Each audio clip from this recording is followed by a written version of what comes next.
Bienvenue à notre workshop sur comment rater sa levée de fonds.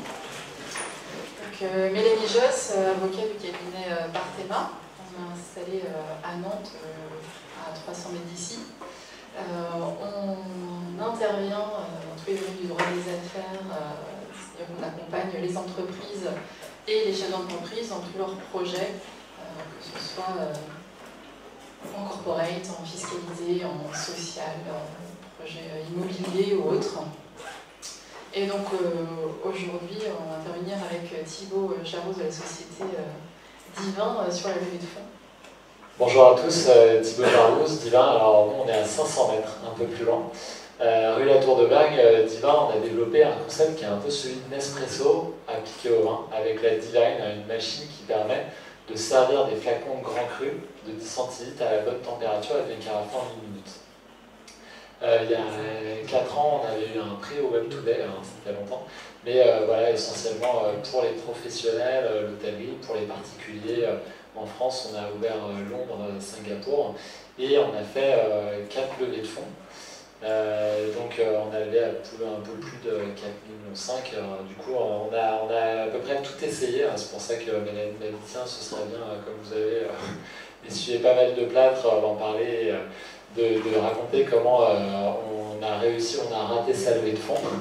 Et j'ai un closing sur le tour de table 2017 qui se finit le 14 juin. Donc je pourrais vous dire la semaine prochaine si mes conseils étaient bons ou pas.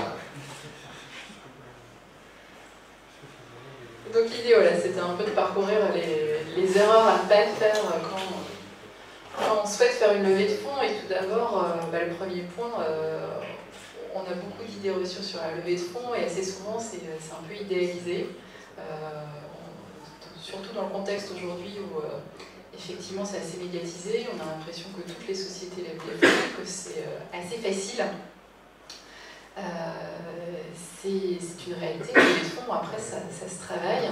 Alors, quand on parle de levée de fonds, on parle de quoi? On parle à la fois de tout ce qui est aide régionale, aide locale, prêt d'honneur, que vous pouvez avoir auprès de différentes associations de développement d'entreprise. Et puis, bien évidemment aussi de tout ce qui est recherche de fonds auprès d'investisseurs, alors que ce soit des business angels, vos copains, familles, des family office, des fonds d'investissement. Tous ceux qui vont prendre une participation dans votre projet, dans votre société, pour vous aider à lancer votre activité ou à lancer ensuite la commercialisation ou le développement de vos produits ou services. Il faut avoir conscience au départ de ce qu'implique une levée de fonds en termes de temps, ce que ça va nécessiter en temps de préparation, et puis de ce que ça veut dire de permettre à des tiers d'accéder à votre société. Il faut être prêt à partager le capital, il faut être prêt à partager l'information. Ça peut passer par des organes de direction où vos investisseurs vont prendre une place, ce que ça va impliquer plus tard en termes de reporting, et puis la sortie à terme de l'investisseur. On reviendra sur tous ces aspects, peut-être sur un aspect de temps déjà. Ouais, tout à fait, je me permets de rebondir là-dessus. Nous, on a été incubés à Audencia et à HEC. Alors, j'ai vu pas mal de collègues qui ont monté leur boîte. Malheureusement, certaines qui ont disparu aussi. Mais c'est vrai qu'en lançant, je ne m'étais pas posé toutes ces questions, mais il y a un vrai truc finalement. En 3-4 questions, vous savez dès le départ quand vous créez votre boîte si vous allez la créer tout seul ou si vous allez partager la gouvernance. Et c'est vrai que dans la salle, qui est en train ou a prévu ou se pose la question de lever des fonds? Est-ce que c'est tout le monde? D'accord, donc il y en a qui n'ont pas prévu de lever des fonds, c'est qui s'intéressent au sujet un petit peu de près, loin, ou qui sont peut-être investisseurs. Parce que s'il y a des investisseurs qui lèvent la main, je pense qu'ils vont se faire harponner à la sortie, mais je suis pas sûr. Ouais, donc du coup, la question de la gouvernance, elle est clé parce qu'il y a une motivation des fois qui est importante chez l'entrepreneur, c'est est-ce que, il y en a qui créent leur boîte pour être leur propre patron. Le seul truc, c'est qu'on n'est jamais vraiment son propre patron, ou on peut le devenir, mais ça dépend de l'ambition, parce que quand on a démarré Divin, c'était du B2C, de l'industriel et de l'international.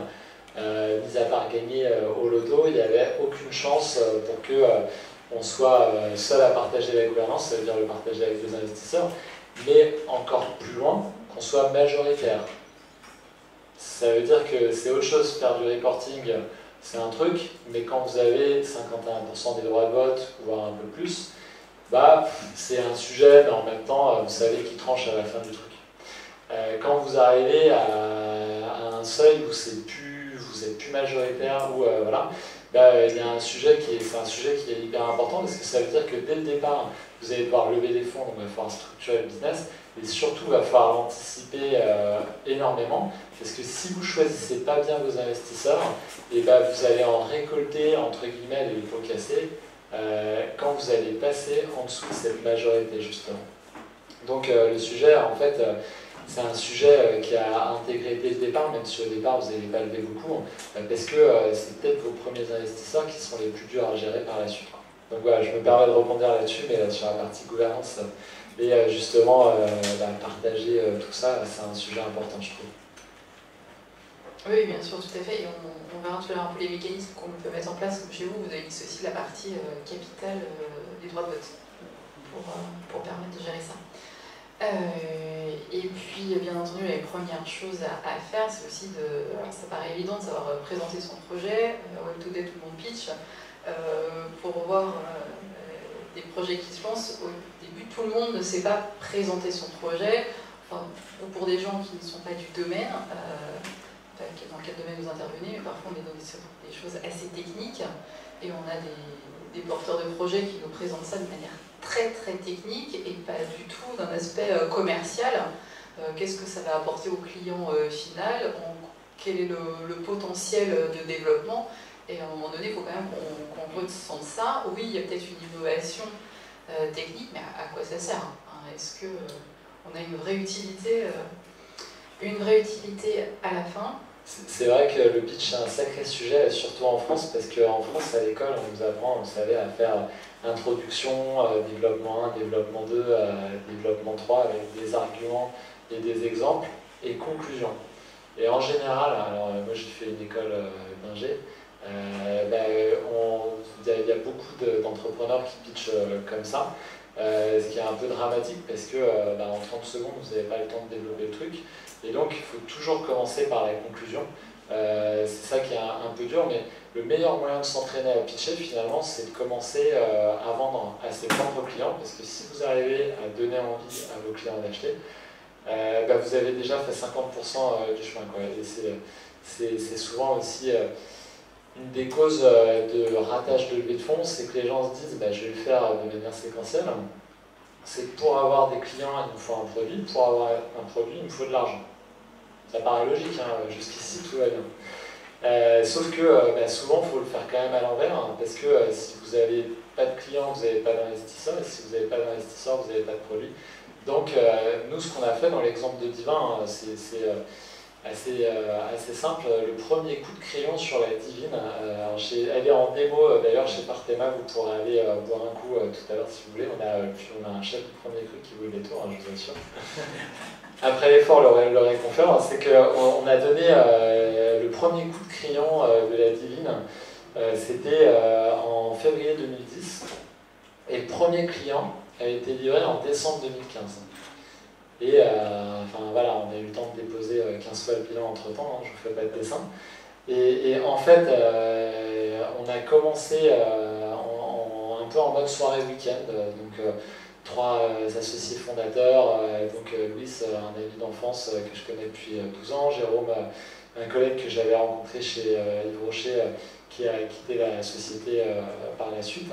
Et donc avec ce truc, on a bossé 3 ans un peu en mode soirée week-end, pareil, en se disant on va travailler sur l'étude de marché, on va bosser, on va faire tout un tas de choses. Et puis quand on aura nos premiers clients et donc on pourra générer nos premiers salaires, on quittera nos boulots. Sauf que ça ne se passe jamais comme ça non plus dans la vraie vie. Puis à un moment donné, on s'est dit qu'est-ce qu'on fait? C'est un peu épuisant de garder en même temps son job en étant salarié, en étant un peu entrepreneur à temps partiel. Alors on s'est dit on va prendre un risque, on va se dire on quitte notre job. Et effectivement, on n'avait pas de produit, on n'avait pas de Divine, on n'avait pas grand chose à vendre. Mais on s'est dit, on va commencer à tester le modèle avec un flacon qui existe sur le marché. Donc du coup, des petits flacons de 10 centilitres qu'on utilise toujours aujourd'hui. Et on va essayer de vendre ça aux clients. Et s'ils sont capables de l'acheter et de boire du vin ouvert à la maison, ça veut dire qu'ils sont peut-être intéressés par le business model complet. Donc on a pris un truc sur étagère, on a essayé de le proposer aux clients. Et donc c'est ça qui nous a permis, en fait, en prenant un truc sur étagère, d'aller chercher nos premiers investisseurs. Et une question sur laquelle je reviendrai et qu'on me pose souvent, c'est où est-ce qu'on trouve ces premiers investisseurs? Est-ce que vous vous posez cette question ou est-ce que vous avez des réponses ou, non, pas encore, hein, j'essaie d'apporter quelques éléments. C'était pour illustrer ton point aussi. Donc voilà, il faut savoir présenter son projet et il faut savoir aussi ce qu'on souhaite en termes de levée de fonds. On voit assez souvent des gens qui me disent bon, il me faut 300 000, mais si je peux lever 1 million, tant mieux, et puis pourquoi pas 3. On ne va pas voir les investisseurs en leur demandant 300 000 à 3 millions d'euros. Ça, c'est une idée reçue qui est assez terrible. Je ne sais pas si vous l'avez déjà entendu. Ça prend autant de temps de lever 100 000 euros qu'1 million d'euros. C'est un truc que vous avez déjà entendu, ça. Et en fait, la réalité, c'est vrai, sauf que c'est pas la même difficulté, quoi. Si vous n'avez pas de métrique, vous n'arriverez pas à lever 1 million d'euros. Si vous n'avez pas de preuve de marché, vous n'arriverez pas. Alors, ça va vous prendre le même temps, c'est que juste les chances de succès et d'échec ne sont pas du tout les mêmes, et d'où l'importance de bien calibrer le besoin au départ. Voilà, parce qu'après, il ne faut pas se griller non plus. Sur les premières rencontres avec les investisseurs, c'est pas forcément évident déjà d'aller trouver ses premiers investisseurs, d'avoir les premiers contacts. Les demandes qu'on leur fait, que ce soit sérieux. Alors ça n'empêche pas que si vous disons une première fois, qu'ils ne soient pas intéressés plus tard, mais il faut paraître quand même comme des personnes qui ont réfléchi à leur projet, que c'est bien monté, on sait, on connaît le besoin, le potentiel, et on sait combien d'argent on veut et pourquoi. C'est important de définir l'enveloppe de levée de fonds et à quoi elle va servir. Ça rassure aussi les investisseurs dans ce cadre-là. Entre nous, on sait que le pourquoi, c'est un peu... on en plaisante souvent, n'hésitez pas, hein, si vous avez des questions, on n'est pas très nombreux, le but c'est que ce soit assez interactif. Hein.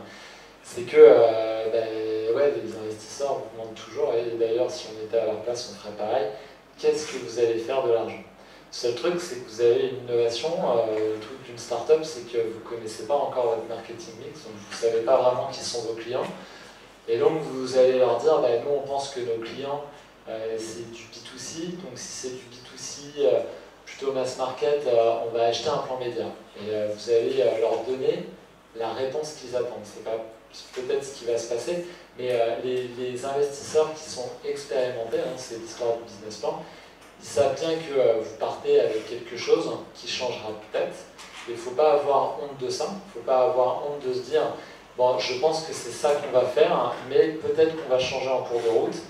C'est la vie de toutes les boîtes et il n'y a aucun investisseur expérimenté si vous le faites pour les bonnes décisions parce que vous avez compris des choses par rapport à votre marché et que vous avez appris de vos échecs qui vous en voudront normalement. Mais c'est vrai que la question du pourquoi elle est très dure parce qu'il y a beaucoup d'entrepreneurs qui essayent de répondre bien du premier coup, sauf que pour répondre bien, il faut d'abord avoir l'argent. C'est un peu la poule et l'œuf et vous pourrez répondre bien que quand vous aurez essayé et que vous aurez pris des gamelles sur votre marché.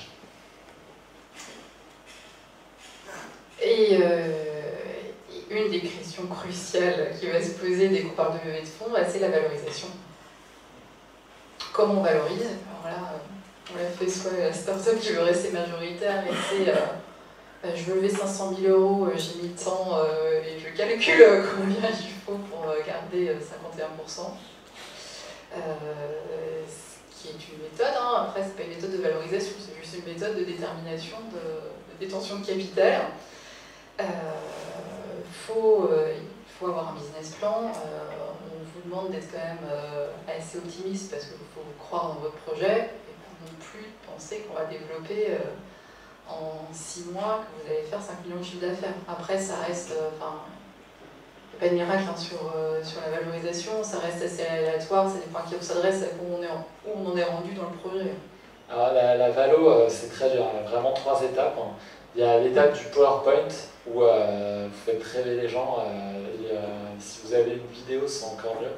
Et vous pouvez valoriser des choses, enfin, voilà, ça se voit tous les jours, 1 million, 2 millions sur une équipe, parce que bon, la vidéo c'est bien, mais il faut quand même avoir des gens qui sont légitimes pour exécuter après, donc ça ne peut pas que être du moins, sur une équipe, et une belle explication, un bon pitch, vous pouvez lever de l'argent. Sur des résultats, sur des métriques, vous pouvez lever de l'argent, beaucoup d'argent. Mais la phase entre les deux, bah là c'est compliqué. Parce que il faut valoriser le fait que vous avez avancé mais que vous ne savez pas encore trop ce qu'il faut faire. Et donc ça, est-ce que ça vaut plus qu'au début? Parce que en plus, ceux qui ont investi au début sur la vidéo et l'équipe et qui vous trouvaient sympa, bah, vous leur avez dit que vous alliez faire 1 million la première année, vous avez fait 100 000 € de chiffre d'affaires. Et donc bah, ils vous regardent avec des grands yeux, vous avez un peu perdu la confiance. Donc l'étape intermédiaire est la plus difficile en termes de valorisation. Et puis après, il existe plein de méthodes, hein, bien sûr. Mais la seule vraie méthode, de mon expérience, de ce que j'ai vu chez mes collègues, c'est quand même la loi de l'offre et la demande, ce qui m'amènera au point après, mais je vous en parlerai après, sur comment trouver ces premiers investisseurs et surtout comment générer un vrai pipe d'investisseurs. Du coup, parmi vous, donc il y en a qui veulent lever des fonds, c'est que vous avez déjà créé votre boîte. Ouais. C'est pour une première levée ou pour une deuxième? Vous êtes tous dans un contexte de première levée. D'accord. Et question, du coup, vous avez évoqué le temps. Ouais. Et en fait, concrètement, est-ce qu'il faut attendre d'intégrer un incubateur ou à quel moment il faut commencer à réfléchir à faire la première levée? Au moment où vous avez rencontré vos premiers clients significatifs, c'est ce que je dirais, une fois que vous êtes persuadé dans votre rythme d'entrepreneur, que vous avez un client qui est prêt à vous faire un chèque pour ce que vous êtes en train de faire et que c'est un client représentatif. Parce que dès que vous avez quelque chose de concret par rapport à ça, ben vous allez pouvoir commencer à vous y mettre. Alors le truc, ça va pas. Enfin, pour ceux qui veulent faire leur première levée, vous avez une idée de qui vous voulez aller voir en premier lieu? Pas vraiment? Parce que j'entends souvent parler de VC et c'est souvent un mauvais réflexe sur une première levée, et là vous avez des amis de la famille qui sont prêts à vous aider. On va dire voilà, sur le timing et sur à qui on s'adresse, effectivement, tout de suite, quand on voit le client, c'est ici, on sait la solution, on peut lever beaucoup et ça va être la réponse immédiate. Ça dépend effectivement. C'est une solution, rarement sur la première levée de fonds, parce que vous en êtes au tout début, que vous l'instant n'est pas forcément rendu aux premières commercialisations dont parle Thibaut, aux premiers clients, et que tant qu'on est dans l'étape de structuration de votre projet, de recherche, de développement de vos produits, la meilleure solution, ça reste un cercle restreint, effectivement, de famille, amis, ce que vous avez fait sur la ouais, tout à fait. Alors nous, on l'a fait comme ça. On a intégré un incubateur, celui de Dentia et puis celui d'HEC, on était co-incubés dans les deux. Et notre première levée de fonds, on a réussi à la faire tout simplement grâce à ça. C'est-à-dire que dans votre carnet d'adresses, dans votre téléphone, vous avez forcément des anciens collègues, de la famille, des amis qui vont peut-être pouvoir mettre 1 000 € ou qui connaissent quelqu'un qui peut mettre 10 000. Et nous, quand c'est notre tuteur, quand on était suivi à HEC, qui a mis un premier ticket, Louis, il avait un collègue chez Airbus qui a mis 10 000 €. Hein, des fois insoupçonnable, hein, parce qu'il y a des gens, vous leur en avez jamais parlé, finalement, dans le cadre du travail, là, vous dites je me lance. Et il y a des gens spontanément qui vont vous dire mais tiens, est-ce que tu cherches des fonds? Parce que tout le monde, beaucoup de gens parlent des startups, c'est assez médiatisé, il y a une nouvelle économie, puis il y a vraiment des gens qui cherchent à s'intéresser à ça. Une des manières de s'intéresser à ça, c'est de prendre un petit ticket dans une startup, donc ce qu'on appelle le côté Friends and Family. Et quand je vous disais, le bon moment pour y aller, c'est le moment, il y a deux choses, c'est est-ce que vous faites ça à 100% votre temps, parce qu'il n'y a pas de raison que quelqu'un mette de l'argent si vous n'y croyez pas suffisamment pour faire ça à 100% de votre temps, donc ça c'est quand même un premier point important.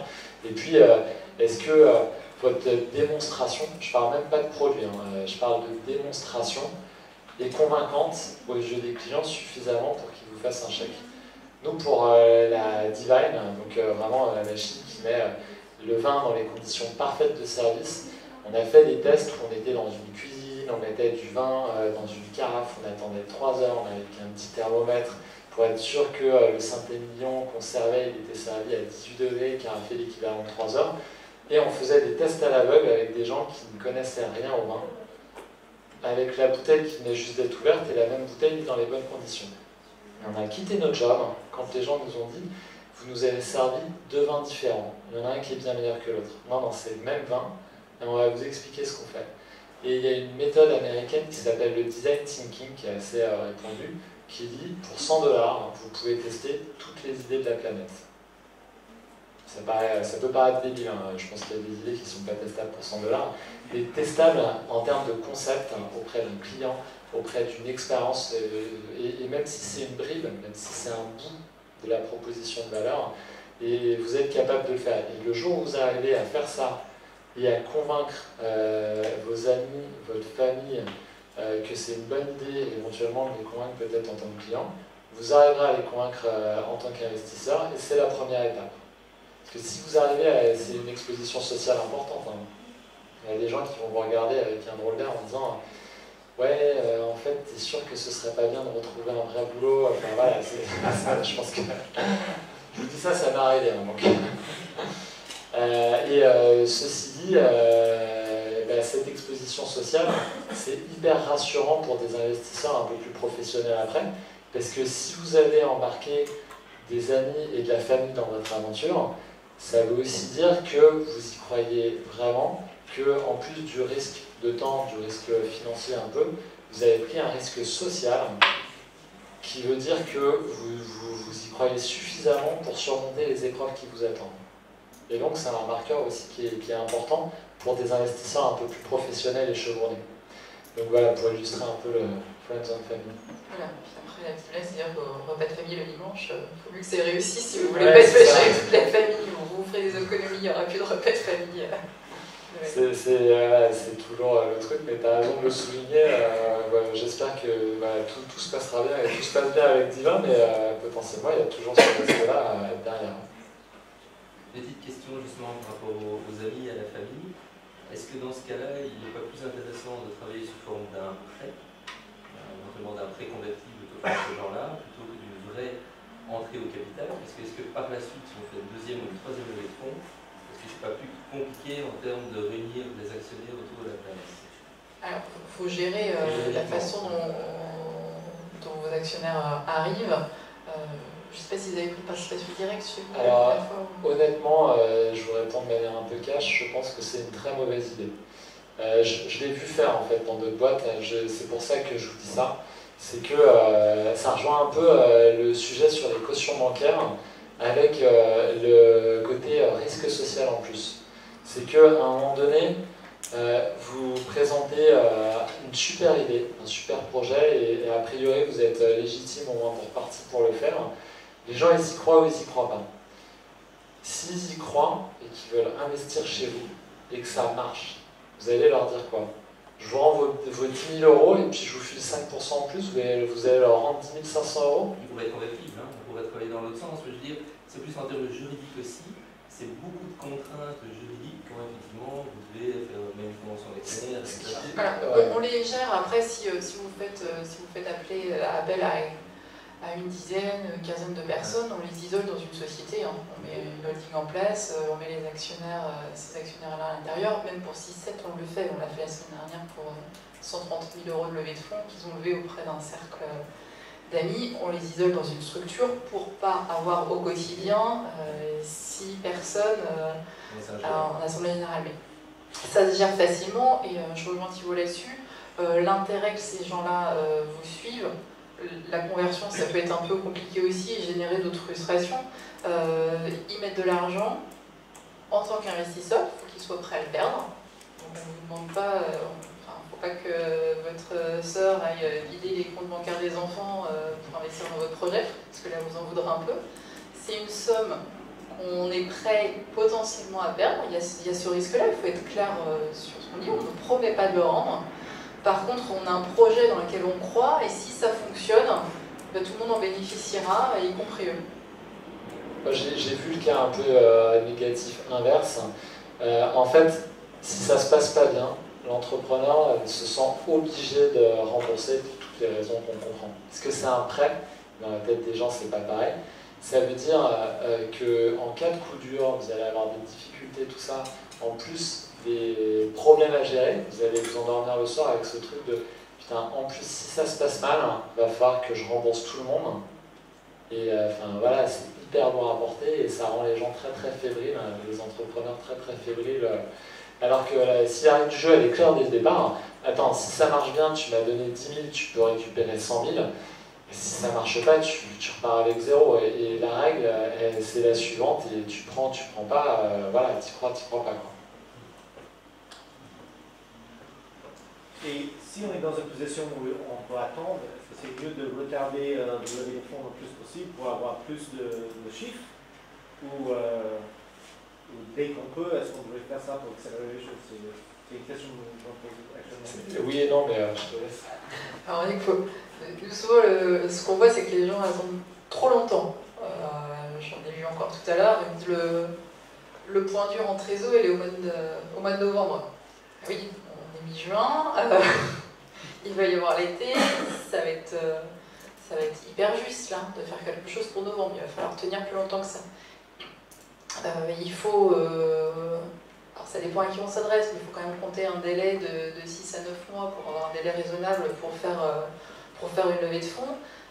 Si vous attendez d'avoir les comptes dans le rouge, ça va être plus dur de trouver un investisseur, et deuxièmement, si vous arrivez à en trouver un, vous n'aurez pas du tout le choix dans les conditions, il va tout vous imposer. Donc il ne faut pas attendre le dernier moment de vraiment plus tenir en trésor.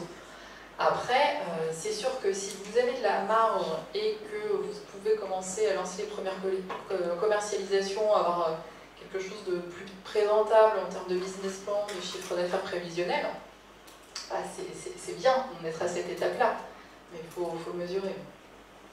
Ouais, et il y a un vrai point, c'est que c'est vrai que c'est bien de ne pas le faire trop tôt, parce qu'il y a des histoires de dilution, et moins vous avez donné de preuves, plus c'est dur à valoriser. Mais en même temps, le premier avantage d'une start-up par rapport à un grand groupe, alors, beaucoup de gens parlent de barrières à l'entrée, de brevets, de propriété industrielle, intellectuelle. Je ne sais pas si c'est un sujet qui vous concerne, ceux qui lèvent des fonds. barrière à l'entrée. La meilleure barrière à l'entrée d'une startup, c'est le time to market. Et il n'y a pas de secret, pour aller plus vite, il faut lever de l'argent. Donc des fois, c'est pas un si bon calcul que ça, d'attendre trop longtemps. Dès que vous avez des preuves tangibles, des choses qui sont représentatives et qui prouvent qu'il y a quelque chose qui est en train de se passer, il vaut mieux y aller à ce moment-là, parce que sinon vous allez perdre du temps et donc vous allez laisser plus de temps à vos concurrents potentiels.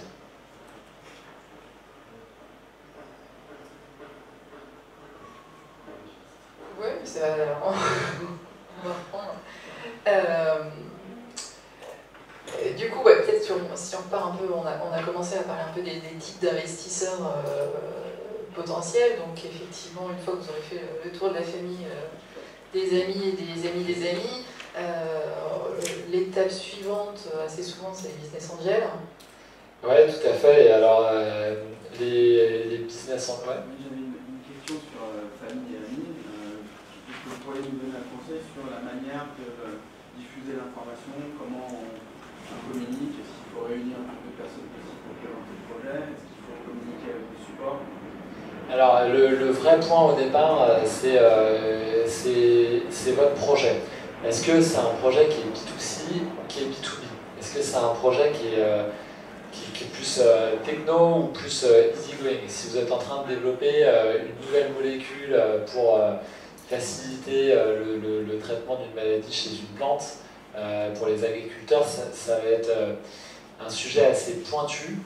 Et soit vous arrivez à bien pitcher, à rendre sexy, à expliquer que vous allez éradiquer la faim dans le monde et qu'il y a un vrai truc. Et en fait, tous les projets techniques, il y a moyen de les rendre un peu sexy, un peu facile à expliquer, mais ça s'y prête moins, entre guillemets. Donc ce qu'il faut en fait, c'est faire un mapping de votre réseau.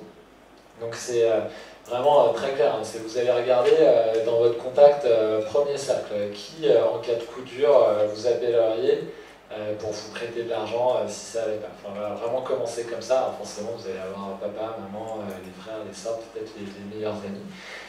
Et puis après, il va y avoir le premier réseau élargi, éventuellement le deuxième cercle, donc vos collègues, enfin voilà.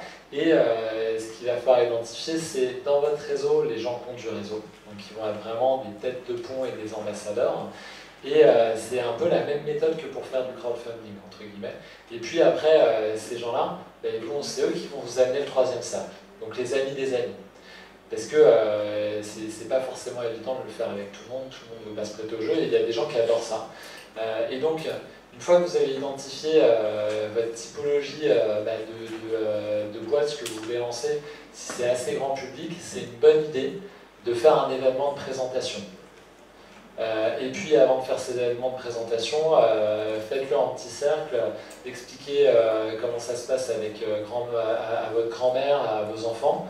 Et si ça leur paraît un peu débile ou qu'ils ne comprennent pas ou qu'ils ne sont pas capables de le réexpliquer à quelqu'un d'autre, c'est que bon, déjà vous n'êtes pas capable de le pitcher correctement. Mais quelque part, c'est une bonne manière de faire. Il faut bien expliquer aux gens pourquoi ils viennent. C'est que ils viennent dans un contexte où vous allez annoncer un tournant hyper important par rapport à ce que vous faites dans la vie, qu'ils font partie des gens qui comptent pour vous et que vous trouvez ça sympa de partager ça avec eux et d'avoir leur retour aussi en tant que client, en tant qu'expert. Et donc vous êtes en train de structurer un tour de table et que vous ne voulez pas aller trop loin, vous ne voulez pas trop vous diluer, mais que pour les gens qui...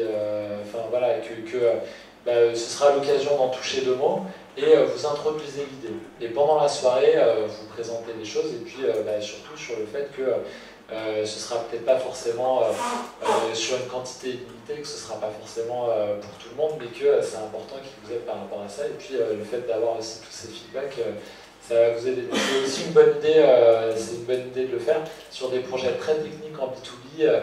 C'est peut-être bien aussi de le faire en meeting informel d'une quinzaine de minutes et de rencontrer tous les gens de son réseau qui sont pertinents par rapport à la première équipe ou très techno que vous avez. Donc c'est vraiment deux manières de faire différentes. Dernière question sur le Friends and Family. Si jamais donc, les des amis peuvent traiter jusqu'à 75 000 euros et que je dis n'importe quoi, moi je peux mettre que 25 000 euros. Dès le départ, donc j'ai 75% que j'ai donné à mes friends and family et je pars avec 25% dès le départ. C'est le sujet de la valo, mais alors je te laisse répondre du coup. Mais... Oui, alors après, ça dépend effectivement comment on l'organise. Si on est sur une valo, enfin, si on est à la constitution, on va dire, de la société et qu'il y en a un qui met 25 ou 75, oui, mécaniquement, vous n'avez plus que 25%. Ça dépend si on a déjà quelque chose à valoriser sur votre idée. Les 75 000 euros ne valent pas forcément 75% du capital si on peut quand même avoir une petite valorisation de ce que vous avez fait. Et puis ensuite, il faut gérer ce problème de la gestion de la majorité qu'on verra après. Mais si vraiment vous avez besoin de ces 75 000 euros là, ça peut être une étape par laquelle il faut passer. Ouais, moi, j'ai jamais vu par contre ce type de schéma-là, parce que il y a toujours, enfin voilà, vous êtes l'entrepreneur, vous prenez les risques, vous allez le faire sérieusement, ils vous connaissent, et ça vaut de l'argent. Et j'ai jamais vu une valo en dessous de 500 000 euros sur quelqu'un qui se lance même en friends and family, parce que les gens vont vous faire confiance, ils ne vont pas vous emmerder normalement sur la valo, et donc, si on prend votre exemple, s'ils mettent 100 000 euros et que la valo pré-monnaie est de 500 000, ça veut dire qu'ils vont disposer de 1/6 du capital, c'est-à-dire le gâteau complet, post-monnaie, donc 500 plus 100, 600 000 euros, donc 100 000 sur 600 000 euros, ils vont posséder 16%, 17% du capital. Et là, c'est juste, comme dit. En plus, sauf si c'est quelqu'un qui met 75, donc ce ne sera pas un gâteau de 75, c'est 1000 plus 10 000 plus... ouais, c'est ça. Et puis, assez souvent, c'est plusieurs personnes. C'est assez rare qu'on... Enfin, souvent, on n'a pas un investisseur en face. Si on n'a qu'un seul investisseur, c'est quelqu'un qui est plus qu'un investisseur et qui va réellement participer au projet et qui est bien associé. Et là, on règle différemment, dans ce cas-là, la majorité, avec des comptes courants. On tombe dans le système de prêt, mais dans ce cas-là, les associés apportent en partie en compte courant pour qu'on puisse gérer la détention de capital et la répartition comme on le souhaite. Effectivement, c'est assez rare qu'on ait une personne, qu'une seule personne. On en a plusieurs et il y a toujours un minimum, comme les a dit, un minimum de valorisation, puisqu'il y a le projet, il y a la personne à passer du temps à la développer, il y a son idée et le temps qu'elle va passer encore pour développer. Ouais, c'est ça, l'argent de quelqu'un qui passe pas de temps dans votre société, il a moins de valeur que l'argent de quelqu'un qui est dédié à 100% et qui prend tous les risques. Donc voilà, c'est souvent fait comme ça.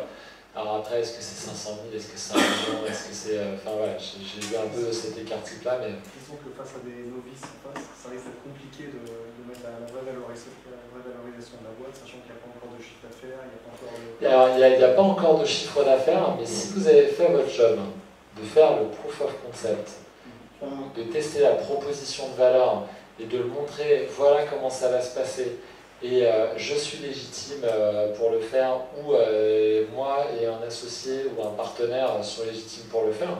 Et puis, en fait, c'est une question d'offre et de demande. Après, toutes les étapes de la levée de fonds, c'est toujours l'offre et la demande.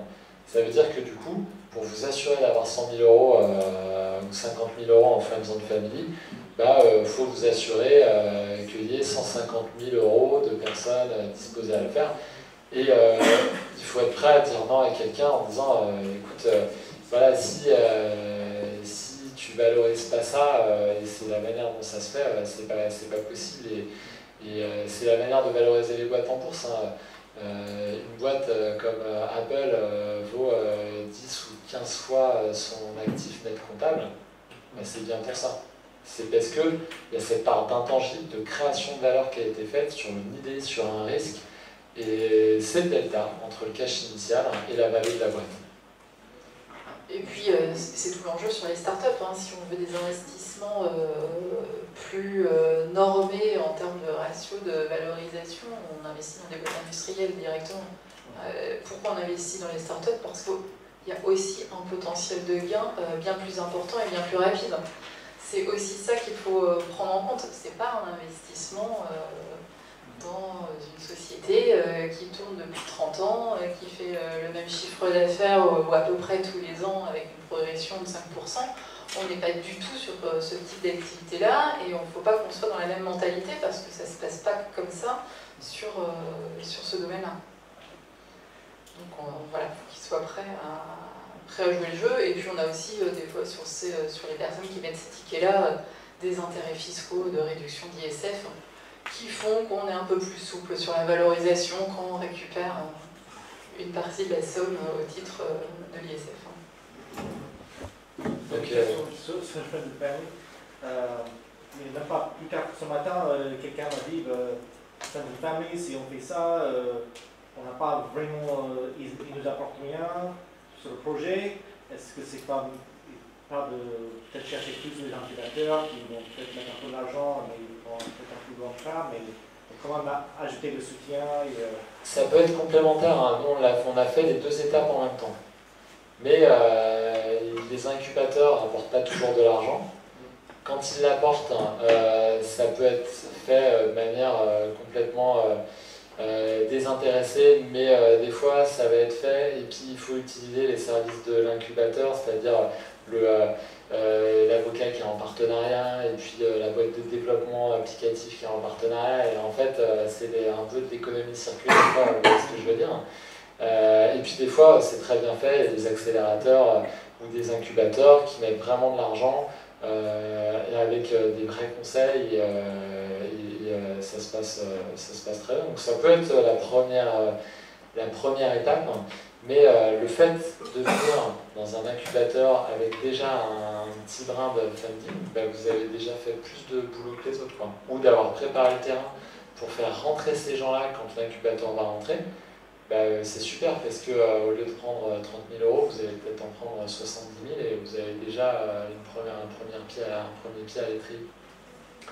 Et je ne suis pas sûr que ça apporte rien parce que ça dépend des sujets. Les sujets, encore une fois, un peu B2B, un peu techno, forcément, ça vous apportera moins de choses.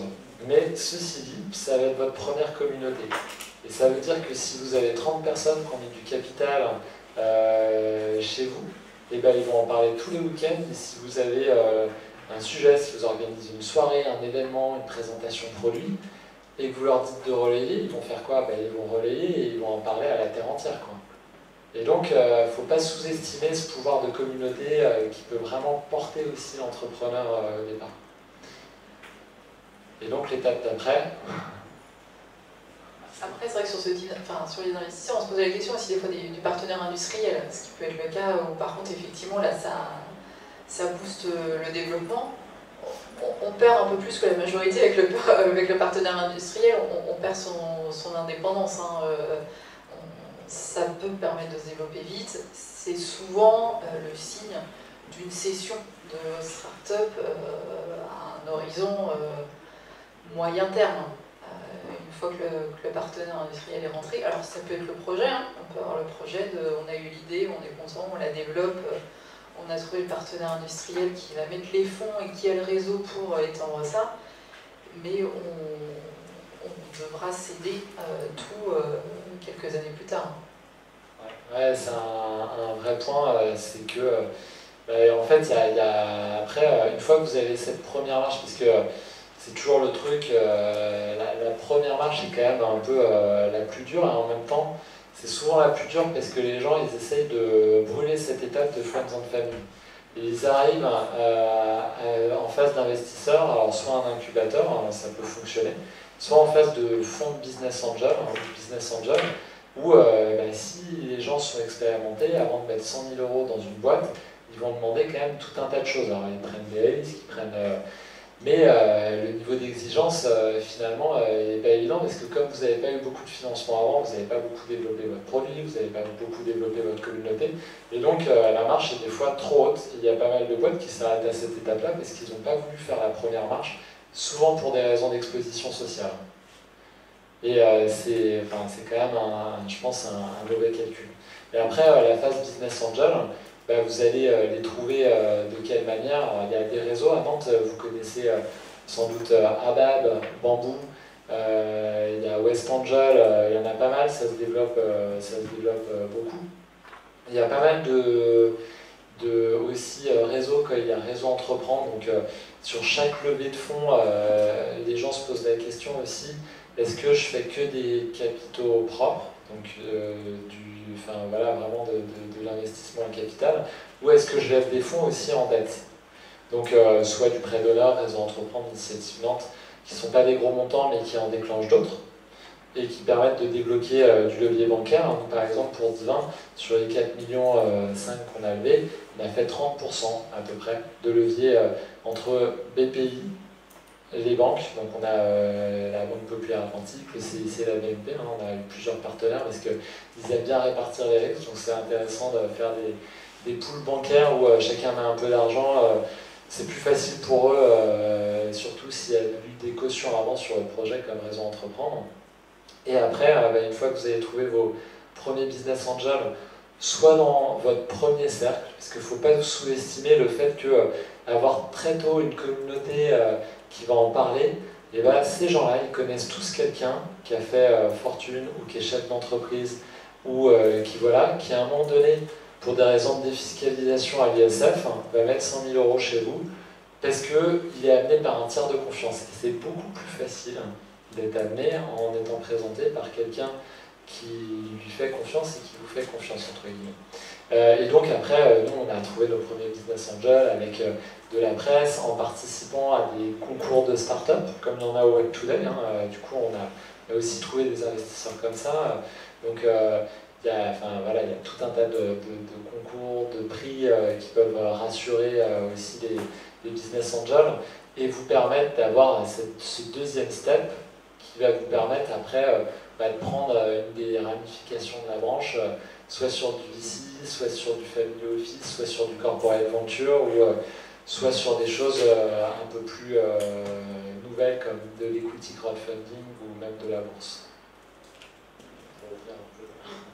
Alors juste pour finir sur les business angels, effectivement, comme vient de dire Thibault, ne sous-estimez pas l'implication dans les réseaux. Moi je connais bien le réseau Entreprendre pour en faire partie. Effectivement, les prêts d'honneur, c'est pas un montant très élevé, c'est pas ça en soi, c'est pas le montant du prêt d'honneur qui est de 20 à 30 000 € qui vous permet de financer votre activité, mais c'est quand même une caution morale d'un réseau de chefs d'entreprise qui fait que ça va vous aider à lever de la dette bancaire et ça va vous faire connaître aussi, c'est l'opportunité quand même d'intégrer un réseau de chefs d'entreprise, d'entreprises qui sont parfois de taille importante et de pouvoir présenter votre projet au maximum de personnes. Et quand vous commencez à dire que vous cherchez des fonds, dans ces personnes-là, dès qu'on est si on recherche des fonds ISF, on trouve dans ce panel-là ces personnes qui sont concernées par la question et qui peuvent être intéressées pour investir, pour défiscaliser. N'hésitez pas non plus à demander à vos conseils, votre expert comptable, votre avocat. Nous, on fait de la fiscalité au quotidien, on gère des ISF pour plein de clients, c'est en pleine période. On sait quels sont les clients qui investissent.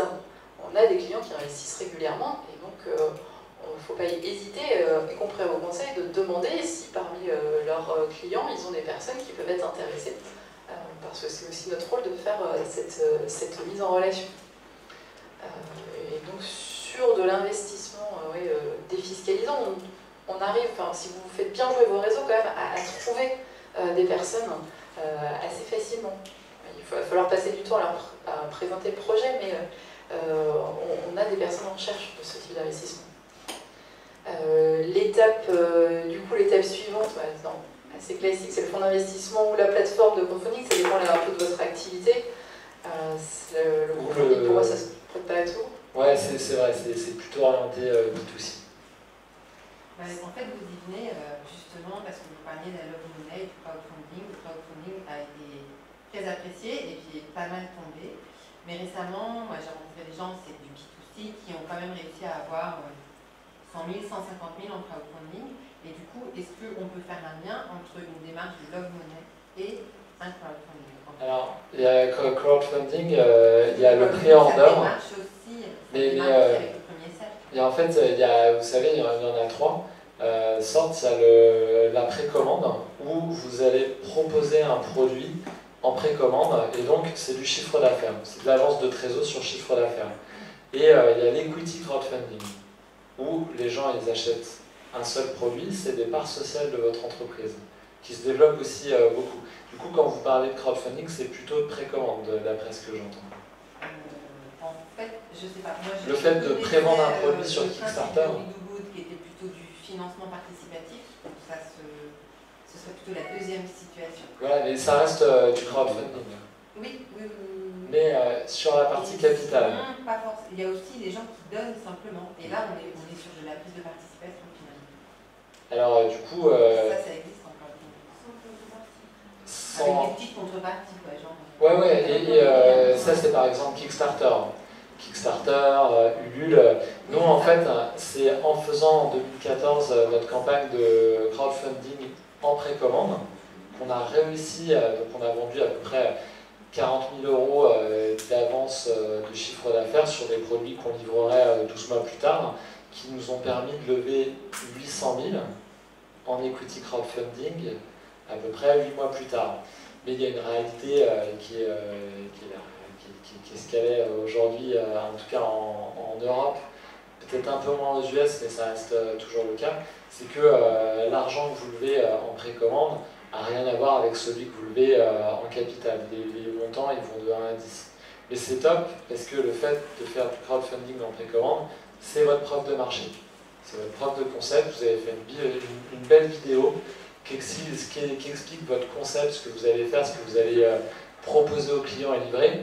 Si vous avez 100 000 $ que vous financez comme ça, et ben ça va vous permettre de lever 1 million derrière. Parce que si juste sur Internet, sur une proposition de valeur, un produit qui n'existe pas, les gens sont prêts à prendre ce risque-là, des investisseurs seront prêts à le faire derrière. Donc les deux sont assez liés, je rejoins votre point. Peut-être pour comprendre la question, peut-être que j'ai compris, c'est plutôt que faire d'abord Family and Friends et après crowdfunding en equity, est-ce qu'on n'a pas intérêt à faire les deux, à faire monter le cercle d'amis dans un crowdfunding en equity, comme ça on touche large dans ces cas. Ça peut être le cas. Parce que le crowdfunding, on démarre avec le premier cercle en général. Ouais, alors ça peut être le cas, sauf que si vous êtes à l'étape 0 de votre produit, vous allez dire quoi aux autres?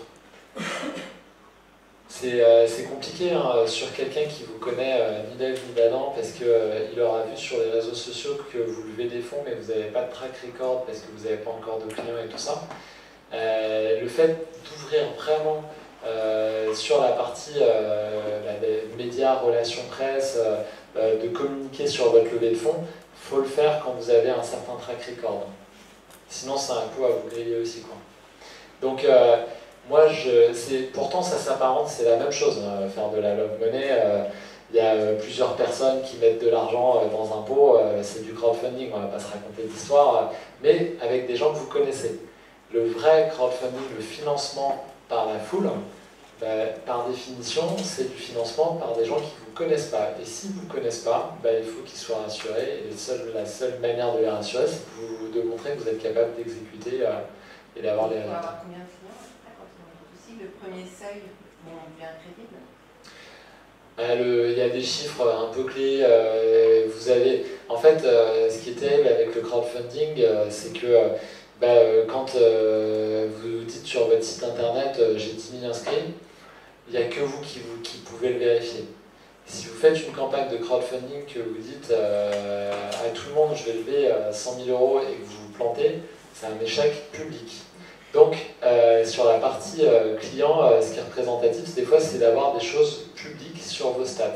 Par exemple, quand vous dépassez les 10 000 fans sur Facebook, ça commence à vouloir dire quelque chose. Quand vous arrivez à afficher le fait que vous avez 1000 clients en base, ça commence à vouloir dire quelque chose. Là, je parle plutôt de choses en B2C. En B2B, quand vous commencez à avoir 3 références significatives que les gens connaissent, ça commence à vouloir dire quelque chose. Et si ces 3 références, vous êtes capable de les faire témoigner dans une belle vidéo, sur votre solution en B2B ou votre produit en B2B, vous avez la matière première pour vous lancer. Ouais.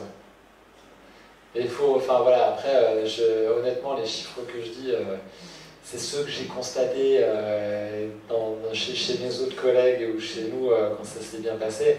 Après, si vous avez un bon réseau, si vous faites le buzz avec, ou si vous avez, enfin voilà, ça peut être plus, ça peut être moins, mais il faut un minimum pour s'adresser à des gens que vous ne connaissez pas.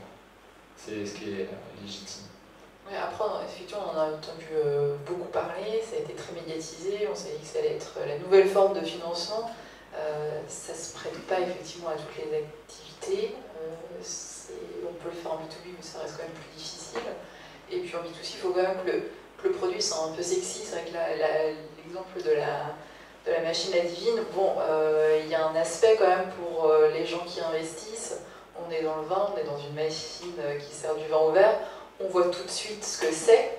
Il y a un rapport quand même à l'objet assez concret. C'est pas forcément le cas pour tous les produits. Et il faut avoir conscience que les gens qui vont aller sur ce type de plateforme, il faut que ça leur évoque quand même quelque chose facilement. On passe d'un projet à l'autre en regardant. Ou alors, sur des sujets professionnels, si vous avez une solution pour améliorer la logistique des entreprises, vous faites une grosse OP de com au salon de la logistique, au SITL à Paris, à Villepinte, qui a lieu tous les 2 ans. Là, vous pouvez faire du crowdfunding, ce sera hyper spécialisé sur les professionnels et tout ça. Mais il y a une idée des fois qui est un peu reçue, il n'y a que 10% des gens qui vont investir et qui vous connaîtront vraiment pas. 90% des gens sur du crowdfunding, c'est vous qui les apportez, soit parce que c'est votre réseau, soit parce que c'est tout l'effort que vous allez faire en relation presse, en leader d'opinion, pour prêcher la bonne parole, mais ça va être votre effort, votre énergie. Et tous les projets qui se plantent en crowdfunding, c'est les projets qui disent je vais mettre mon site sur la plateforme et puis je vais attendre de voir comment ça se passe. En fait, il ne se passe rien. Donc ça c'est un sujet, le crowdfunding. La partie investisseur business angel, ça reste un très bon sujet.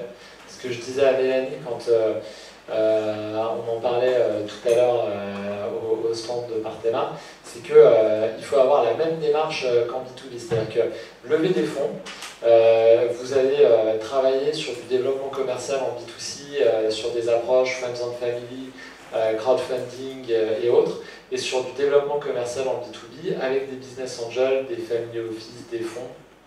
Et donc, il faut avoir la même rigueur, c'est-à-dire qu'il faut avoir un pipe, je ne sais pas pour ceux qui ont utilisé un CRM qu'on utilise ou qui vont en mettre un dans leur entreprise, un système de gestion client, un Customer Relationship Manager, et du coup, il faut avoir la même rigueur en gestion investisseur, c'est-à-dire vous avez votre fichier, vous en avez, dès que vous en rencontrez un, vous mettez la source, vous mettez la prochaine action à faire avec lui, la prochaine information, il faut gérer les infos, et puis il faut tenir vos promesses de campagne auprès de la première levée de fonds, c'est-à-dire que vous allez faire investir votre premier cercle dans votre boîte sur base d'une promesse, et il faut revenir 6 mois, 1 an après en présentant clairement ce que vous avez tenu, ce que vous n'avez pas tenu et pourquoi.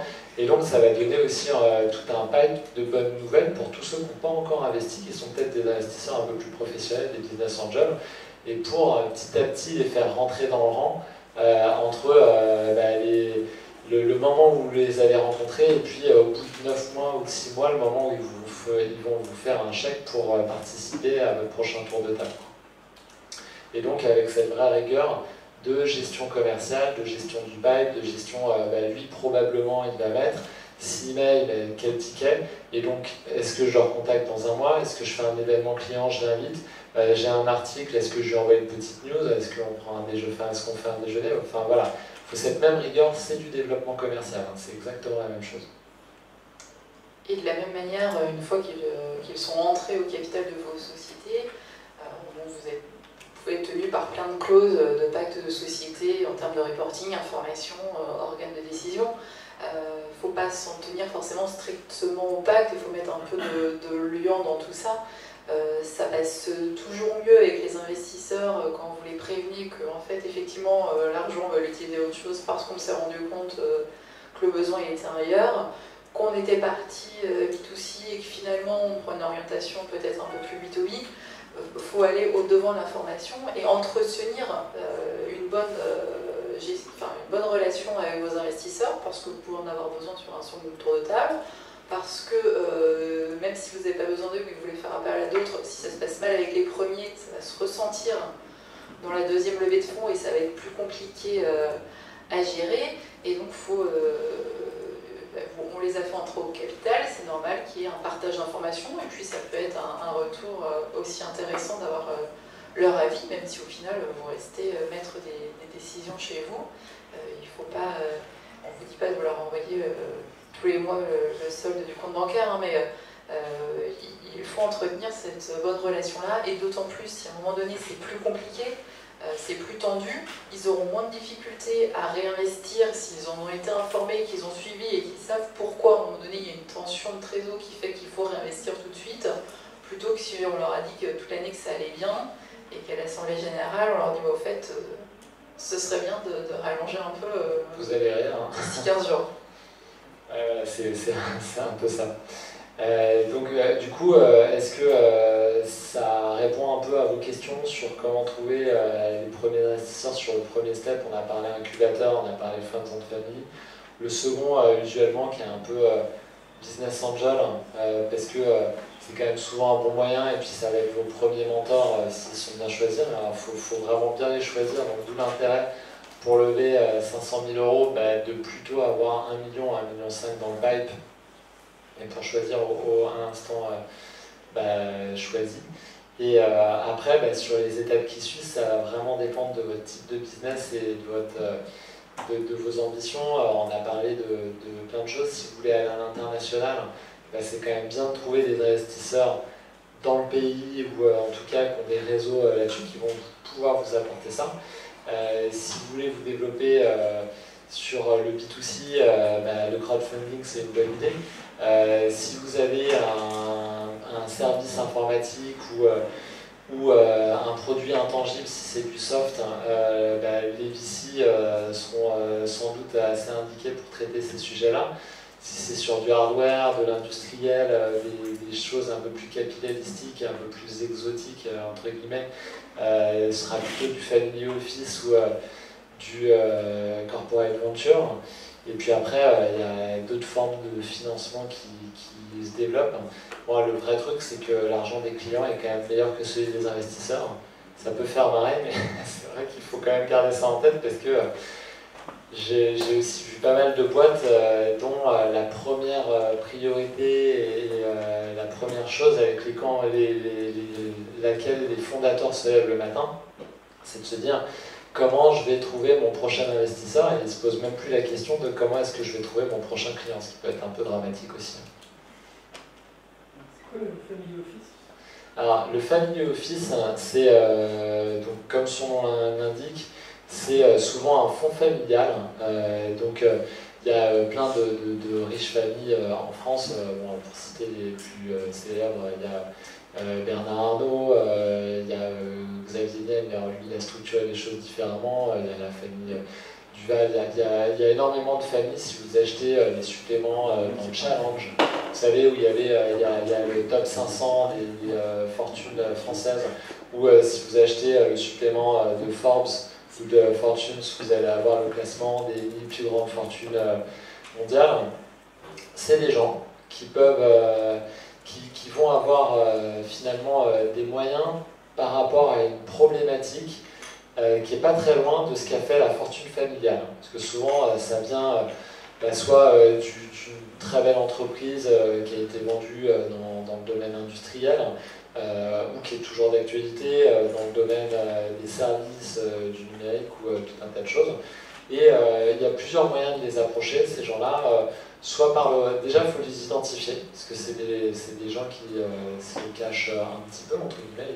Il n'y a pas du tout ce côté médiatique que peuvent avoir certains VC ou corporate venture, où ils vont essayer de se mettre dans la lumière, ce qui n'est pas du tout le cas de ces gens-là en règle générale. Mais ce qui est une bonne nouvelle aussi, parce que ça veut dire qu'il y a moins de concurrence. Et si c'est un sujet qui est connexe, un sujet dans lequel ils ont réussi, et ils vont se sentir légitimes pour vous aider à avoir un effet de levier sur votre business. Et l'avantage d'un family office aussi, c'est que c'est leur argent. Il n'y a pas d'histoire comme dans un VC où ils ont levé des fonds auprès d'autres investisseurs sur une durée de 5 ans, de 6 ans, éventuellement ils peuvent rallonger à 7 ans, et que par la porte ou par la fenêtre, au bout de cette durée-là, ils vont sortir. D'ailleurs, que vous soyez d'accord ou non, et si ça veut dire mettre un mandat de vente sur votre société, ils vont être obligés de le faire. Et ce qui est légitime, et ils ne s'en cachent pas, c'est les règles du jeu, et c'est assez pragmatique, et eux dépendent de ça, donc ils sont obligés de répercuter cette contrainte-là. Et donc, des fois, ça se passe très très bien. Heureusement qu'il y a beaucoup de VC et que c'est quelque chose qui se développe, mais les contraintes d'investissement chez eux ne sont pas les mêmes, parce que c'est pas leur argent. Donc du coup, ça veut dire que le niveau de pression, le niveau d'exigence est différent. Ça ne veut pas dire qu'il est plus faible chez un family office, mais ça veut dire qu'il y a une vision qui est plus long terme. Sur le family office, on a une vision souvent beaucoup plus locale déjà. Ça va être plus facile de vous adresser à une famille implantée dans l'Ouest parce qu'il y a une question de proximité, qu'ils ont fait tout leur développement, leur réussite ici. Et on en a pas mal de familles, de family office sur notre région parce qu'on reste sur une zone assez industrielle avec de très belles réussites industrielles ou dans l'agroalimentaire ou autre. Et on a un certain nombre de familles qui ont des fonds. Alors, c'est des fonds, au cabinet, c'est des fonds qu'on a en attente, hein, on sait qu'il y a des enveloppes. Ils ne vont pas être comme les fonds d'investissement à chercher à tout prix à faire 2-3 dossiers par an. C'est plus l'opportunité du projet qui leur plaît, qui va toucher un domaine qu'ils connaissent et où ils sont prêts à investir, et avec une démarche différente de celle des fonds, où effectivement ils attendent aussi, ils espèrent aussi un retour sur investissement, mais assez souvent ils ont connu quand même ce que c'était de développer leur société, et ils ne sont pas dans la même logique. On n'est pas sur les mêmes contraintes en termes de délai, sur les mêmes montants de TRI attendus. Le but, c'est que chacun s'y retrouve et de participer à une réussite. Donc ça, faut se renseigner effectivement sur les familles de ce type que vous pouvez connaître ou que votre réseau connaît. Les conseillers de gestion patrimoine peuvent être aussi une aide là-dessus parce qu'ils peuvent connaître ce type d'investisseurs pour pouvoir les toucher. Si on parle sur les conditions un peu qu'on a avec les VC, effectivement on aura dans quasiment tous les cas une clause de liquidité à terme. C'est-à-dire qu'à un horizon de 7-8 ans, ils veulent pouvoir sortir de la société avec un retour sur investissement. Donc il faut leur payer. C'est là que ça coûte cher, c'est là qu'on n'a pas forcément les moyens. Et comme il a dit, bon, on peut arriver à la clause de liquidité, c'est si vous n'arrivez pas à racheter leur participation alors qu'eux veulent sortir, on met la société en vente. Et donc là, tout en vend. On vend la participation, on vend la société pour permettre aux fonds de sortir. Alors, si le développement s'est très bien passé, vous pouvez avoir de quoi lever des fonds une nouvelle fois pour permettre la sortie du fonds. Il ne faut pas dire qu'à chaque fois qu'un fonds rentre, vous allez être obligé de vendre votre structure, mais ce ne sont quand même pas les mêmes contraintes. Oui, ça peut vous apporter un montant de fonds important, mais avec des contraintes quand même assez fortes, et il y a un coût. Ça se paye vraiment, que ce soit sur le TRI, que ce soit par le biais d'obligations, puisqu'on peut panacher, ils ne sont pas obligés de mettre tout en capital pour que vous gardiez quand même une certaine latitude sur votre participation capitale. Ils vont mettre des fonds en obligations. Les obligations, soit à terme ont été converties, soit on paye la non-conversion. Tout se paye. Ça a un coût. Donc voilà, et après le truc du VC, c'est quand même, faut souvent être à l'équilibre. Si vous allez avoir ce type d'investisseur qui a beaucoup de vertus, parce que c'est souvent des gens qui ont un réseau, qui sont bien implantés, qui permettent de structurer la boîte et d'aider à se développer à l'international, donc ça a plein de vertus. Mais voilà, il y a le côté, il faut un certain degré de maturité pour que les dossiers passent, donc d'où le fait de bien faire les étapes avant, si vous voulez aller vers ce type de financeur ou de financement. Du coup, si on revient sur les aspects un peu plus juridiques, on va dire purs, sur la question de la majorité, une fois qu'on a fait une levée de fonds, 2 levées de fonds, 3 levées de fonds, on arrive à la 4e, bon, il est assez peu probable qu'on soit encore majoritaire. C'est une question des clients, souvent c'est une attente, je veux absolument rester majoritaire. Tout à l'heure, oui, mais du coup, à quel prix? Parce que si vous mettez 10 ans à développer une idée, enfin à développer un concept, ce sera peut-être trop tard, alors que vous auriez pu le développer en 2-3 ans en acceptant de perdre la majorité tout en ayant des moyens pour la retrouver plus tard. Ce qui se pratique, c'est de dissocier le capital des droits de vote, c'est-à-dire que vous pouvez passer minoritaire en termes de nombre de titres. Vous pouvez conserver que 30% des titres en capital, mais par contre avoir le double en droit de vote, par exemple, et donc avoir 60% des droits de vote. Ce qui vous permet de rester au niveau décisionnel décisif, c'est vous allez prendre la décision. Par contre, le capital, vous êtes devenu minoritaire. Mais ça se dissocie très bien. Alors, ensuite, qu'on arrive à ce niveau-là, on n'est plus seul non plus à prendre la décision. Il faut accepter quand même assez souvent qu'il y a un comité de direction mis en place qui peut fonctionner suivant divers modèles. Le fonds d'investissement, il ne va pas prendre la décision parce qu'il s'inquiète toujours de sa responsabilité derrière, donc il veut être au courant, il a un avis consultatif, il ne veut pas avoir à trancher directement, par contre il peut vous interdire de faire certaines actions. Des investisseurs autres, business angels, family office, peuvent participer au comité de direction, et sur le family office, c'est d'ailleurs souvent assez intéressant parce que c'est des gens qui ont une expérience quand même de la gestion d'entreprise qui peuvent amener quelque chose dans votre gouvernance d'entreprise. Vous êtes en train de revoir un peu ça? Ouais, alors nous, en termes d'organes d'instance, on a les assemblées générales, de manière assez classique, sur lesquelles effectivement on n'a plus la majorité. Mais je dirais que ce n'est pas vraiment un sujet, parce que le vrai sujet, quand ça ne se passe pas bien, c'est que vous avez des investisseurs qui ne veulent plus refinancer la boîte. Votre sujet, il est plus ça que vous empêcher de prendre des décisions, parce qu'en général, c'est vrai, ils ne sont pas là au quotidien, donc ils vont vous apporter un peu de recul, un peu de conseils, mais ils ne sont pas les plus légitimes. Donc il y a tout ce qui est assemblée générale. On a un conseil stratégique, là, qui est plus, un petit peu plus opérationnel, qu'on fait une fois par trimestre.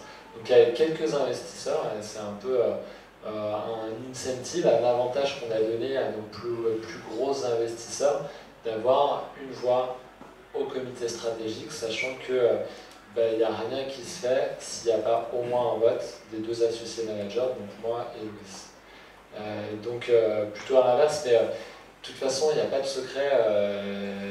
Lever des fonds, c'est l'offre et la demande. Ça, je vous ai parlé de créer suffisamment de pipe pour avoir un peu le choix. Et alors, c'est un luxe d'avoir le choix dans ces investisseurs, mais plus vous le gérez en amont, plus vous travaillez sur vos problématiques clients avant de travailler sur vos problématiques investisseurs, plus vous allez générer cette liberté-là. Et si vous arrivez à avoir le choix, vous arriverez à négocier des clauses de gouvernance. Et donc, à rester maître dans notre société, même si vous n'avez pas 51% du capital. Donc en fait, tout est lié. Et donc on a un comité de direction qu'on fait juste en interne, parce que c'est hyper important de bien poser les limites, de dire, écoutez, je vous fais rentrer, je vais accélérer le développement de mon entreprise, je ne vous fais pas rentrer pour gérer la boîte à ma place, pour prendre des décisions de gestion à ma place. Et si c'est le cas, je préfère vous le dire tout de suite, ça va pas bien se passer. Il vaut mieux pas qu'on... Alors, soit la personne comprend et dit bah oui, en fait, soit c'est un investisseur expérimenté, de toute manière, il ne faudra pas rentrer là-dedans. Après, ça n'empêche pas de faire venir vos investisseurs sur des problématiques. Moi, hier, j'ai fait rencontrer un commercial que je suis en train de recruter en région PACA. J'avais un des investisseurs qui dirige une centaine de commerciaux. Je lui ai dit, tiens, est-ce que tu peux le voir et me dire ce que tu en penses? Et donc, bah, du coup, moi c'est utile parce que j'ai un avis qualifié et en plus, c'est hyper valorisant pour lui parce que pour mon investisseur, il se dit bah, j'ai un vrai impact, j'ai de la valeur ajoutée dans la boîte par rapport à ce que mon expertise et tout ça. Donc le jour où on a besoin, où on veut qu'il nous aide, qu'il diffuse des choses ou qu'il remette de l'argent, c'est beaucoup plus facile, quoi. Parce que vous avez créé ce lien de confiance, ce que tu disais, c'est pas en AG qu'on découvre les choses. Donc voilà, comme on est structuré en termes de décisionnel, sachant que tout ça, ça se travaille en amont parce que vous avez le choix dans vos investisseurs. Cette question de gouvernance, est-ce qu'il faut, dès la première levée de fonds, penser à pas diluer de gouvernance déjà et de poser ces questions déjà dès la première levée de fonds? Alors, c'est important de rester décisionnaire dès la première levée de fonds. C'est ça qui compte tout au long de votre parcours. Quelle que soit la dilution que vous allez subir par l'entrée des investisseurs, c'est de bien gérer cet aspect-là de qui prend la décision. Ça doit être vous jusqu'au bout. Voilà, même si on va mettre en place petit à petit sur la première levée de fonds, normalement vous n'allez pas mettre en place de comité de direction, de comité stratégique. Ça s'y prête pas, ça va venir petit à petit, mais il faut bien, dans la façon dont on conçoit la levée de fonds, puis les futurs, bien présenter, ce sera toujours vous, l'organe décisionnaire. Et donc, oui, si je veux faire une levée de fonds où je perds la majorité en capital, tout de suite le contrebalancer, soit par un mécanisme de droit de vote ou par d'autres des gestions de majorité différentes, mais pour garder toujours l'influence quand même en termes de décision sur la structure. Que vous ne retrouviez pas à pouvoir être révoqué par vos investisseurs 6 mois, 1 an après la levée de fonds, et on vous dit au revoir, bon, tu viendras, t'es quelque part dans le capital, mais on n'a plus besoin de toi. Ceci dit, dès que vous faites rentrer des investisseurs, il faut être clair que c'est un truc qui peut arriver, ça veut dire se faire sortir de sa boîte. J'ai envie de dire, ça arrive très très peu souvent, parce que en général, si ça va pas, la boîte disparaît tout simplement. Donc voilà, c'est pas forcément un sujet. Le fait de structurer quand même des choses, peut-être en avance, d'avoir peut-être un petit journal de bord ou un tableau de bord, même si on le fait pour soi, on met bien à jour, qu'on consigne bien de manière hebdo ou mensuelle. C'est très rassurant pour des investisseurs, ça montre que vous avez déjà structuré les choses en termes de suivi. Donc si vous avez déjà réussi à faire ça tout seul, ou à 2 ou à 3 avec vos associés, vous serez capable de le faire encore mieux avec des investisseurs en termes de reporting. Et il y a un sujet peut-être qu'on n'a pas évoqué, qui est un sujet qui revient souvent, je ne sais pas si vous avez pensé à ça, c'est le sujet des banques d'affaires ou des conseils en levée de fonds. Non, c'est un bon moyen aussi de se mettre le pied à l'étrier, de trouver des fonds. Alors, il va y avoir une commission, c'est des sujets sur lesquels vous intervenez ou c'est juste sur le corporate chez Arpena? Alors, on ne joue pas le rôle de banque d'affaires ou leveur de fonds. Je ne prends pas de commission, donc c'est bon. Non. Nous, on se contente de faire la mise en relation par rapport à notre réseau, donc que ce soit Business Angel, Family Office ou les fonds d'investissement qu'on connaît. Après, on ne va pas aller parcourir tous les investisseurs avec vous pour présenter le projet. Mais par contre, on est 80 à l'environ bureau. Entre Nantes et La Roche-sur-Yon, on a une petite équipe à Paris, ce qui nous permet quand même de connaître bien le secteur tout l'Ouest et de pouvoir effectuer cette mise en relation. Après, il y a un vrai rôle de banque d'affaires qui est différent, où là, ils vont vous accompagner, y compris dans la structuration de votre projet, dans la présentation et dans la recherche de financement. Il y a une commission à la fin, mais bon, on fait appel à une plateforme de crowdfunding et une commission, enfin, dès qu'on passe par un intermédiaire. Ouais, c'est ça, c'est-à-dire que ça va vous coûter 5%, donc ce qui est un budget, parce que ça fait des gros montants quand vous levez beaucoup d'argent. Voilà, c'est un catalyseur, et je précise parce que des fois, il y a certains entrepreneurs qui se font un peu piéger par rapport à ça. Non pas que les gens, les banques d'affaires soient malhonnêtes, mais en se disant, parce que j'ai une banque d'affaires, j'ai plus besoin de trop m'intéresser à la question de la levée de fonds. Ça marche pas. Et c'est hyper anxiogène parce que le jour où vous vous rendez compte qu'effectivement, c'est aussi à vous de faire un peu le job, d'être là, d'être présent, de suivre vraiment le truc, c'est trop tard. Donc la banque d'affaires va vous permettre de transformer votre impulsion d'entrepreneur où vous cherchez des investisseurs et de le concrétiser en vous présentant les bonnes personnes et en vous aidant à donner la forme. Mais si vous les appelez pas toutes les semaines pour savoir où est-ce que ça en est, comment est-ce qu'on fait, comment est-ce qu'on avance sur le package d'investisseurs, il ne va pas se passer grand-chose non plus. Vous voyez ce que je veux dire? Donc il y a vraiment ce truc. La banque d'affaires, c'est bien. Ça peut, faut en voir beaucoup. Hein. Moi, on en a une, j'en ai vu une quinzaine avant d'en trouver une bonne. Mais c'est pas un gage, c'est pas ça qui va vous faire réussir votre levée de fonds, c'est un catalyseur. Voilà, c'est un peu en conclusion, il n'y a pas vraiment d'argent facile, mais si vous avez bien pensé à vos clients d'abord et que vous y prenez en avance et que vous vous exposez socialement, normalement vous êtes déjà bien parti. Je ne sais pas si vous avez. Vous êtes tous en timing proche de levée de fonds ou vous dites pour dans un an ou pour dans un mois? En fait, moi j'ai une question, je me demande si je dois lever des fonds, parce que je vais avoir un premier client avec un chiffre d'affaires qui va arriver, mais je ne sais pas si je vais avoir besoin de lever de fonds pour prospecter d'autres clients, si j'y vais progressivement, et si je profite du premier contrat pour embaucher quelqu'un et au fur et à mesure.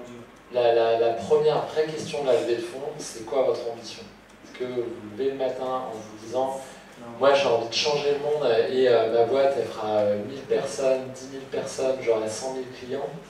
Ou est-ce que vous vous dites voilà, je le fais par rapport à un équilibre de vie? Non, moi j'ai envie de grossir vite, mais d'un autre côté j'ai des exemples autour de moi, des boîtes où les personnes sont restées majoritaires et qui ont grossi de manière incroyable.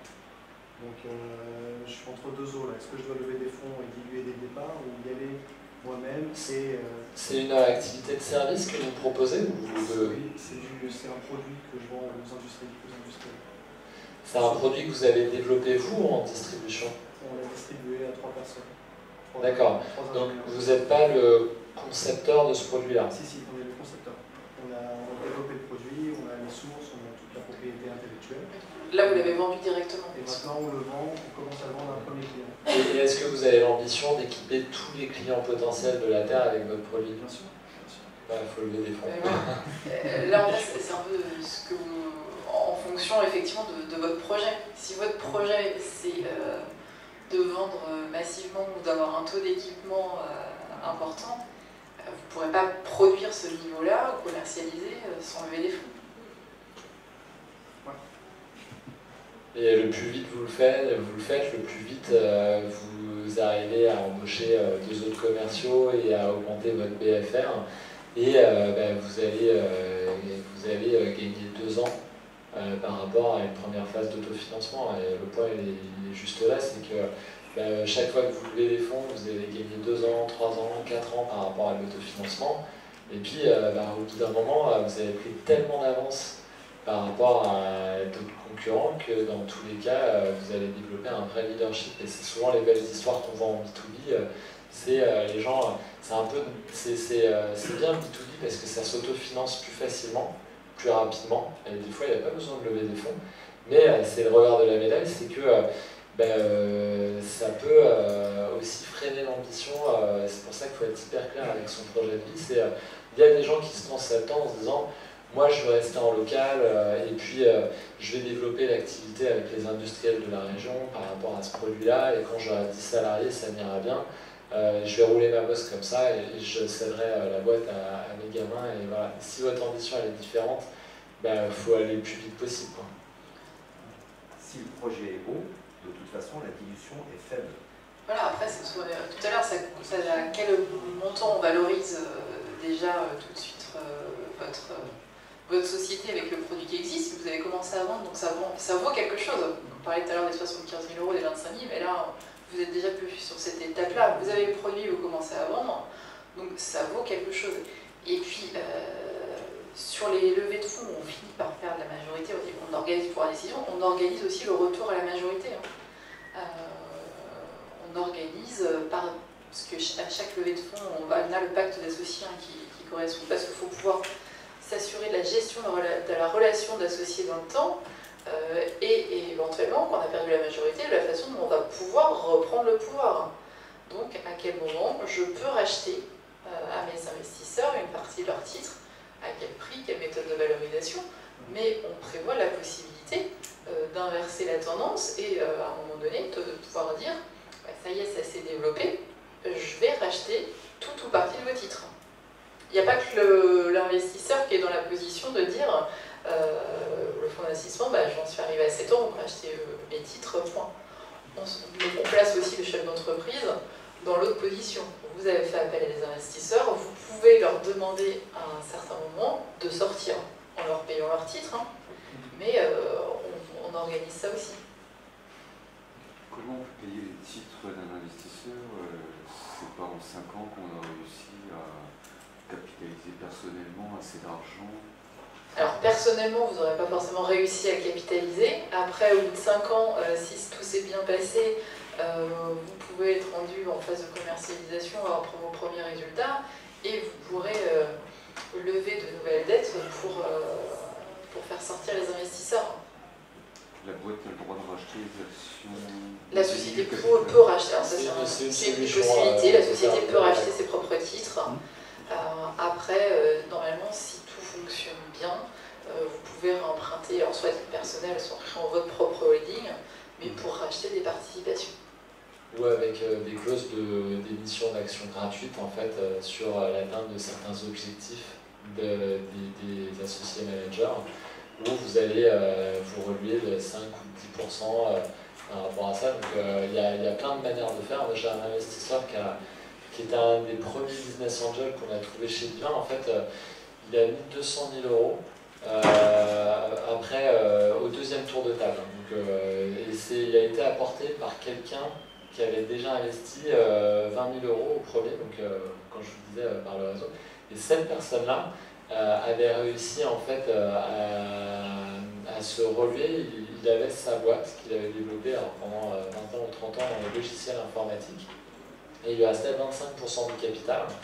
Et il s'est relevé d'une manière très simple, c'est qu'il a revendu la moitié des actifs. Et avec le cash, il a racheté les titres qui lui restaient. Donc il a séparé la boîte en deux, il a vendu la moitié et il a gardé l'autre moitié de capital. C'est une manière de faire aussi en fait, il faut être inventif.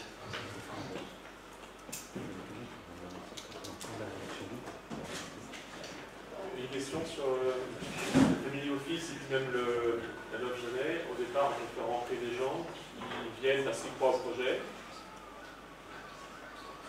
Parce qu'ils croient au projet, mais qui n'ont pas forcément la compétence métier ou l'expérience du métier.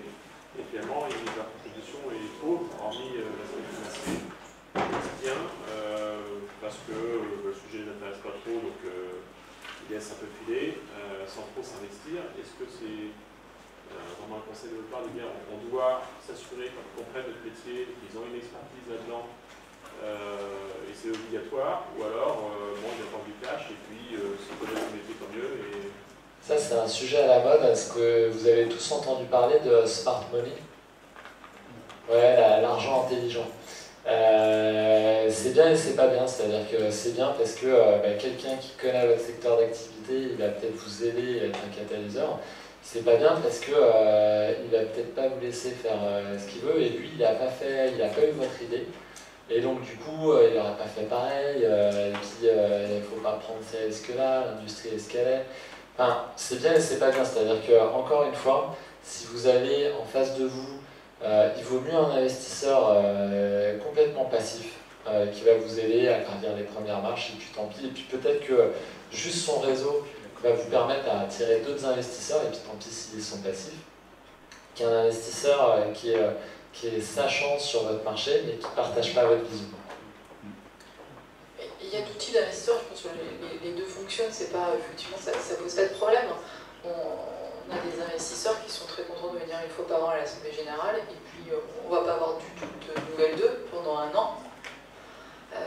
Bon, les dirigeants donnent quelques nouvelles, répondent mais bon, tant pis, voilà, c'est quelque chose où c'est pour lui un placement financier, il est content de venir une fois par an voir ce qui se passe, mais il ne va pas s'investir plus, et c'est pas non plus forcément ce qu'on lui demande. À la base, on est venu le chercher pour avoir de l'argent. Il ne faut pas attendre forcément de plus. Alors après, il y en a d'autres qui ont envie d'avoir ce regard un peu sur ce qui va se passer, mais ça, vous le sentez dès le départ, quand on les rencontre, sur ce qui les intéresse. Est-ce que c'est de mettre de l'argent et aussi d'être un peu intéressé au développement de la boîte, de voir comment ça se passe, de suivre les choses, ou si c'est vraiment juste d'investir financièrement? Ce sera la question de la fin ou c'est plus de questions du tout? C'est pas une question en fait, c'est juste une remarque par rapport à ce que vous venez de dire. D'accord. C'est d'autant plus vrai qu'effectivement dans les comités de sélection, ça peut être le piège d'avoir des gens de métier qui freinent le projet. Ça m'est déjà arrivé. Voilà. Je pense qu'effectivement, j'aurais préféré avoir un comité de sélection complètement neutre par rapport au regard du métier. C'est à double tranchant, ça peut être bien parce que la personne est du métier, elle dit aux autres attendez, je suis du métier, ce qu'il est en train de faire c'est génial, et puis là en fait il a convaincu tout le monde d'un coup. Ou alors au contraire, c'est un caillou dans la chaussure. Il n'y a plus de discussion. Bon voilà, ce sera le mot de la fin, on vous souhaite à toutes et à tous une très bonne levée de fonds. Merci, n'hésitez pas à venir découvrir la machine divine sur le stand par Théma. On vous attend.